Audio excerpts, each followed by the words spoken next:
Alright. Alright, you popsicle bastards, here is the ultimate Hydro build. I'm gonna show you two versions of the build. One will be the complete ultimate one with all the source skills that you want to use, with Apotheosis, Skin Graft. I'm gonna show you, don't worry. And another one will be a normal one without source points and all these other shenanigans. This is the ultimate version. The first version I'm gonna show you will be the ultimate one, the one with Apotheosis, Skin Graft, Bloodstorm and Hailstorm. As you can see, I prepared the terrain. It's all water, which is bad for them, but I'm gonna start with Bloodstorm nonetheless. Blood can be turned into ice, which is cool, and that's why I want to end with Hailstorm and start with Bloodstorm, while I still have Apotheosis. This can be also done without Lone Wolf. You're gonna need Adrenaline, and you're gonna need Glass Cannon. Glass Cannon on this bridge is a big no-no, because these two defenders can provoke you and then you're screwed. But I digress. Let's start by using Apotheosis. I'm standing in water. That means every subsequent Hydro spell that I use will cost 1 action point less. I'm gonna use Adrenaline to get 2 action points back. If I would use Hailstorm, it would only cost 3 action points. If I would use Bloodstorm, it would cost 4 action points, mainly because I have Elemental Affinity and I'm standing in water. So we're gonna start with Bloodstorm.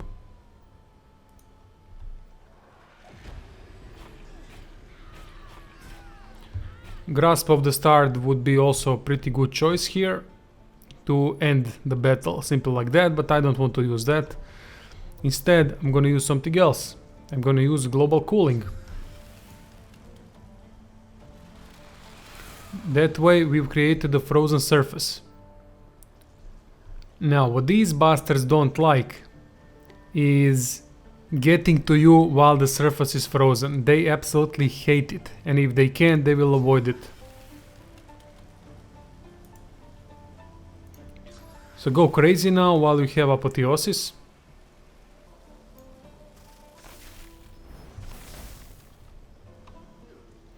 You can see that they really don't like going through these frozen surfaces. Bloodstorm defeated these bastards, so they are done for. And now I can use Hailstorm to end the story quickly.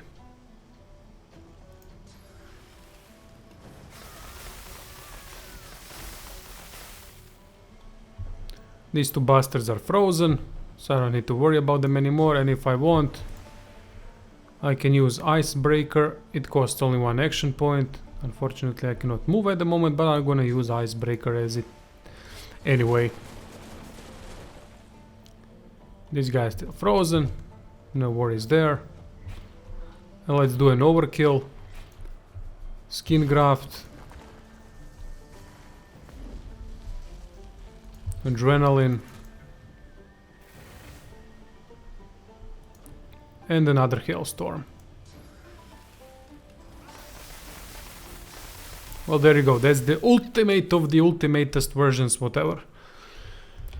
If someone by any chance survives, when Bloodstorm hits for the last time, it will leave blood on the floor, and then, because you've already used Skin Graft, you can use Global Cooling again to create more ice surfaces. So how to do this build? It's rather simple, really. Focus on intelligence and wits. Obviously this is more mid-end game build. You need 3 source points and you need access to Apotheosis, Skin Graft, Bloodstorm, Hailstorm. I think they are accessible from levels 13 onwards, 14, something like that, I'm not sure. So what to do here? Focus on Hydro Sophist. This is all with Lone Wolf. Same thing would be without Lone Wolf, so don't worry about it. Focus your points onto Hydro Sophist the most. Put 3 points into Necromancy, because Bloodstorm requires Necromancy. 5 points into Polymorph to get Apotheosis. And 1 point into Warfare so that you can get Executioner talent. 2 points into Scoundrel would be pretty much suggested for everyone that's not a Lone Wolf. Adrenaline is not needed for a Lone Wolf build version, but if you're not a Lone Wolf, then definitely 2 points into Scoundrel would be a must. That way you'll get Adrenaline and Cloak and Dagger. Teleportation is an optional skill. Really, you don't need it if you don't want it. And the rest of the points you can pump into whatever you want, either Sophist or Scoundrel. Two-handed is not needed because you won't be using your weapon too much. It gives you crit multiplier, but Scoundrel also gives you crit multiplier. And you've already put a couple of points into Scoundrel to get Adrenaline and Cloak and Dagger, so why not go full Scoundrel? You're gonna get more movement, and considering the fact that your stuff will be pretty much useless, you'll just spam spells throughout the fight. As for the talents, Elemental Affinity, Executioner, Hothead, Savage Sortilege. For the ultimate version, instead of Lone Wolf, if you're in a party, go for Glass Cannon. That will give you the necessary amount of action points to perform all of these moves, so that you can use Apotheosis to maximum effect. When you combine Glass Cannon with Adrenaline, you can get a lot of action points. So there you go, this is the ultimate of the ultimate versions for Hydro. Now we're gonna go for the normal version. For the normal version we're gonna do something like this. Focus, Intelligence and then Wits throughout the first region for Joy and Hollow Marshes. Obviously you should focus Intelligence, and then when you start building your critical chance through gear, start putting points into Wits. Constitution is like this from gear, so don't worry about it. Intelligence is your primary thing. From combat abilities, try to get Hydra Sophist to as high as possible, and then get yourself staff that does water damage too. That way you'll increase the damage with the staff, because we're gonna use some of the auto attacks, because these skills will go on cooldown and then we will be left with nothing. That's why I would get Hydro Sophist as high as possible, same as two-handed. From the other abilities you're gonna need 1 point into Warfare. If you want, go for 2 points into Scoundrel to get the Adrenaline and Cloak and Dagger, completely up to you. Optional is also getting 2 Arrow Surge to get Teleportation. Completely optional, you don't need to go for that. I just find it useful to teleport someone next to me so that I can smack them over the head with the stuff. And 2 points into Summoning, which is also optional, but with that we have Dominate Mind spell. If you do not want that, there's much better version called Love Grenade. This is the grenade I'm talking about. It's resisted by magic armor, so you can charm your opponents to fight for you. Very, very useful. So you can use grenades instead of spell. That way you'll save yourself 2 points put into summoning. Another version of the love grenade that will last longer is to combine empty grenade canister with jar of mind maggots. By combining these two items, you're gonna get Mind Maggot Grenade. It sets charm for 4 turns and it's resisted by magic armor. It is extremely powerful. So if you do not want Dominate Mind as a spell, then you can use these grenades that are actually more powerful than Dominate Mind. For Fort Joy and Hollow Marshes, I would focus points into Hydra Sophist throughout the region. Maybe get 1 point into Warfare for the Executioner perk. And that's about it. If you want, you can put a couple of points into two-handed so that you can do some damage with stuff as well. But the beautiful thing about it is, even if in first region every spell is on cooldown, which it will be, you won't have as many spells as I have now, you will still be able to heal all the other party members. So you'll always have a function. If you run into enemies that are completely resistant to water, no problem. Switch your staff with another staff. For example, fire. Usually they are not resistant to fire and water. And that staff's damage will be boosted through intelligence, and that is your main attribute. Of course, you're gonna lose some of the damage because you're focusing on Hydrosophist, but then again, you'll be useful in DPS department too, especially if you put couple of points into two-handed during the first region. So let's say for first 8 levels or so, I'd have 1 point into Warfare, around 5 or 6 points into Hydrosophist, and 2 points into two-handed. From talents, this is what you should aim for: Elemental Affinity, Executioner, Far Out Man, Savage Sortilege, and Hothead. At the beginning of the game, Executioner and Elemental Affinity are most useful out of these 5, and from level 2 onward, you can boost yourself with all skilled up and bigger and better. That's really it. Now the only thing that remains is to show you guys how this works without all the nasty spells that I've shown you in the ultimate version. It's time to show you what this build can do even without source points. We're gonna start off with global cooling to freeze the surface. Now the bastards will start falling down.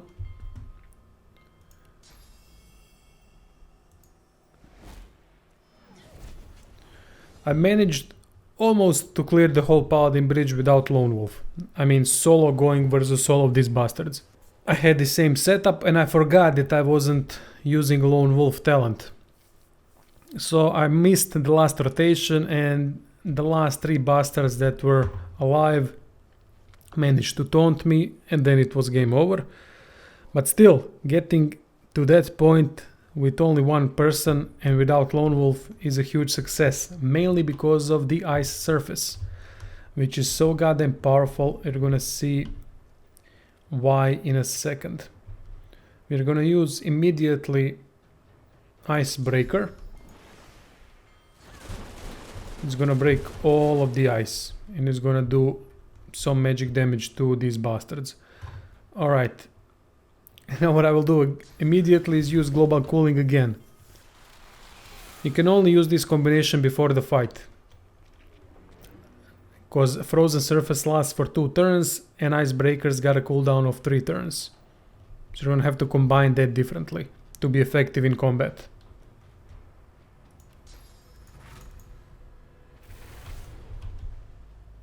Oh yeah, one more thing.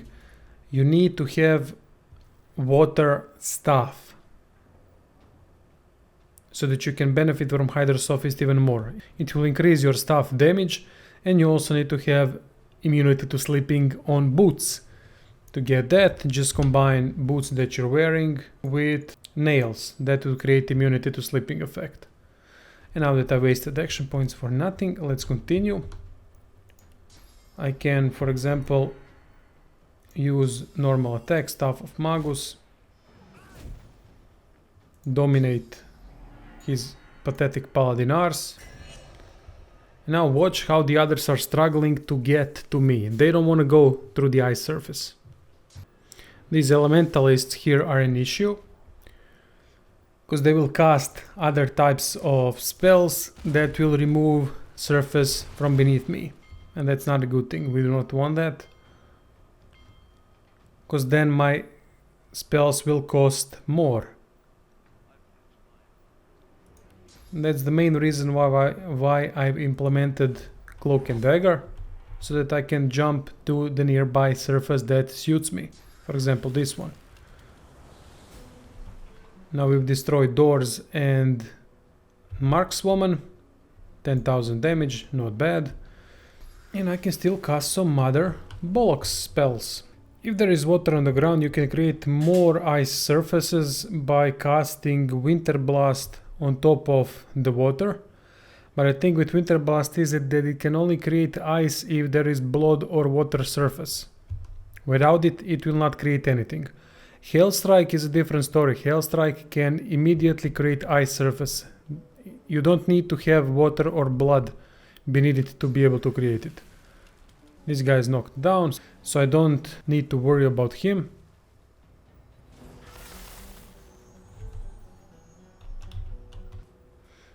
We still have two defenders alive, but they don't want to come here because there's ice surface.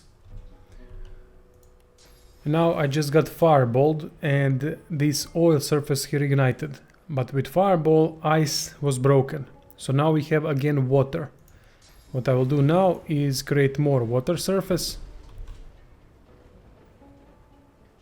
and douse the flames. There's still ice here. And if I want, I can create more ice by using ice fan on top of the water.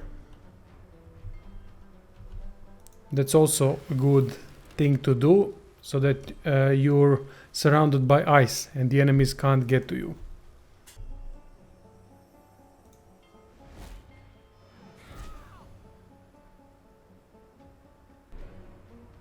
We have one guy right near me, let's get rid of him.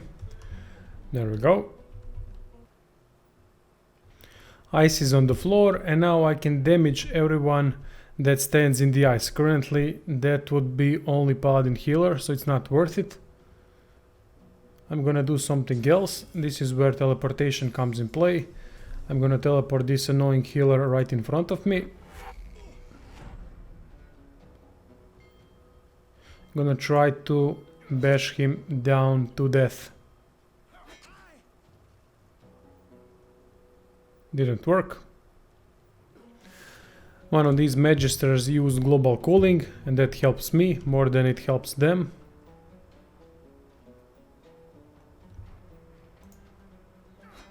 This annoying healer is still here.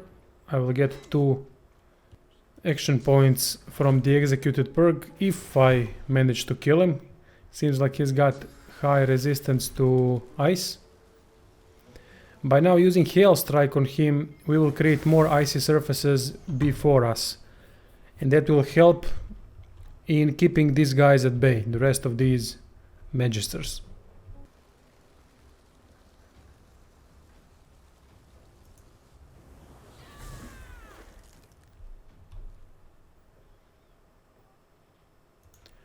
No more glitter dust. That means I can use uncanny evasion. Gonna help me. Most of these paladins still don't want to come near me because they are afraid of getting knocked down, like she was. Which gives me a lot of options on how to proceed from here on out. I do need to get rid of this bastard, but he is so resistant to water that I'm doing minimal damage.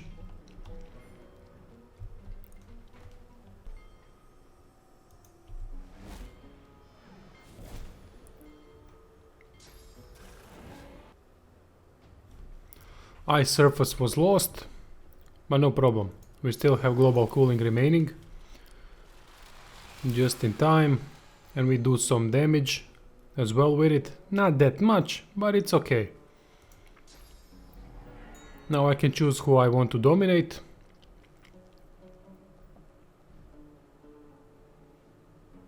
Let's go for the elementalist.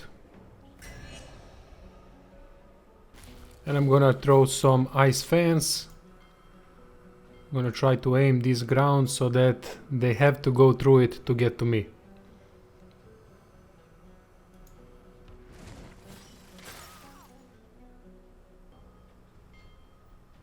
Unfortunately I got taunted, as I always do. Now my bastard is casting rain, which actually suits me for the first time. And I still have some nice spells to use, like Deep Freeze.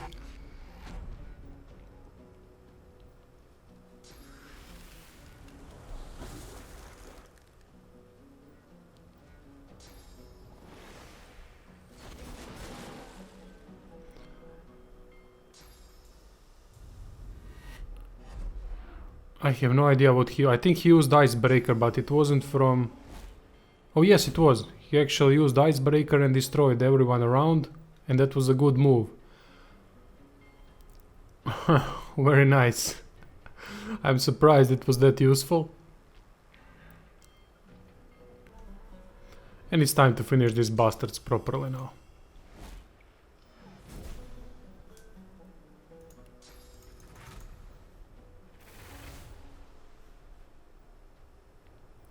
One thing that I did not use yet is called Deep Freeze. It's a fantastic skill. It does a lot of damage and it will freeze everyone in a cone that does not have magic armor. And if they have below 10% vitality, they will shatter and instantly die. So there you go. We've cleared the bridge for the millionth time. I hope you guys like the builds, both versions. As I've said, I almost managed to clear this without a lone wolf. Solo versus all of these bastards. There's a lot of stuff you can add to the mix, up to you really, but this is my version of the ultimate Hydra Sophist and I hope you guys like it. Special thanks to all my patrons. Don't forget to check out the description and see you all soon. Toodaloo, motherfucker!